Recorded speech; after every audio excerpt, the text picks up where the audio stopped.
Hi everyone, welcome to Nag's veg kitchen.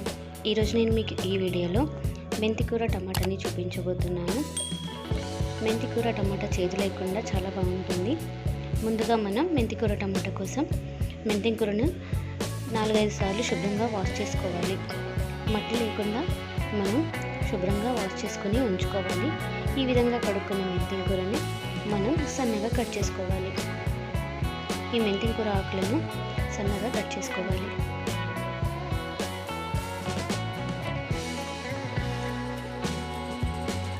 ఇలా cut చేసుకున్న ఆకులను మనం రెడీగా ఉంచుకోవాలి.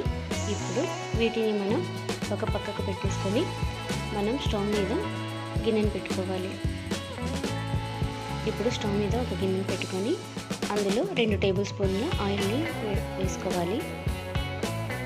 ఆయిల్ హీట్ అయ్యాక అందులో పోపు వేసుకోవాలి. ముందుగా ఆవాలు, జీలకర్ర, అలాగే ఆనియన్స్ని వేసుకోవాలి. ఒక ఆనియన్ వేసుకుంటే సరిపోతుంది. ఇప్పుడు ఇందులో కచ్చాపచ్చాగా దంచుకున్న వెల్లుల్లి వేసుకోవాలి. అలాగే చిటికెడు పసుపుని కూడా వేసుకోవాలి. ఆనియన్స్ కాస్త ఫ్రై అయ్యాక అందులో మనం ముందుగా తరిగి పెట్టుకున్న మెంతి కూర ఉంది కదా, దాన్ని ఇందులో వేసుకోవాలి. ఇప్పుడు ఒకసారి కలుపుకొని ఇందులో రుచికి తగినంతగా ఉప్పు వేసుకోవాలి. ఈ విధంగా ఉప్పు వేయడం ద్వారా మనకి వాటర్ అనేది త్వరగా వచ్చేస్తుంది. దీనివల్ల మనకి వాటర్ అనేది ఎక్స్ట్రా మనం అసలు యాడ్ చేయాల్సిన అవసరమే ఉండదు. మనకు ఈ మెంతి కూరకు వేసిన ఉప్పు ద్వారా వాటర్ అనేది కరెక్ట్గా సరిపోతుంది. ఇప్పుడు ఒకసారి కలిపి మూత పెట్టేసి మగ్గనివ్వాలి.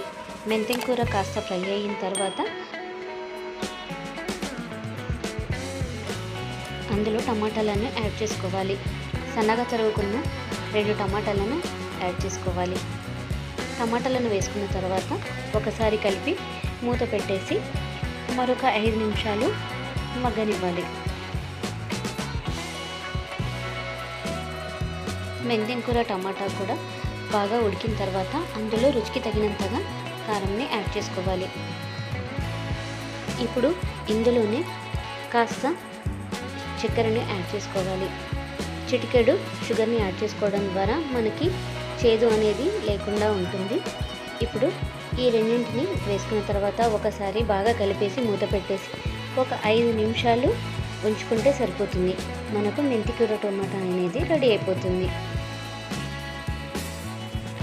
చూసారా, మనకు ఆయిల్ అనేది ఈ విధంగా వస్తుంది కదా.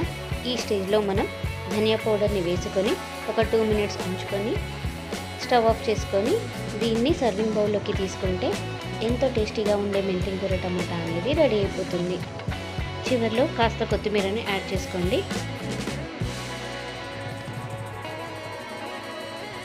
ఎంతో సింపుల్గా ఉండే మెంతి కూర టమాటా అనేది రెడీ అయిపోయింది. దీన్ని తప్పకుండా మీరు ట్రై చేయండి. అలాగే నా వీడియో కనుక మీకు నచ్చినట్టయితే please do like, share and subscribe. Keep watching my channel. Thank you.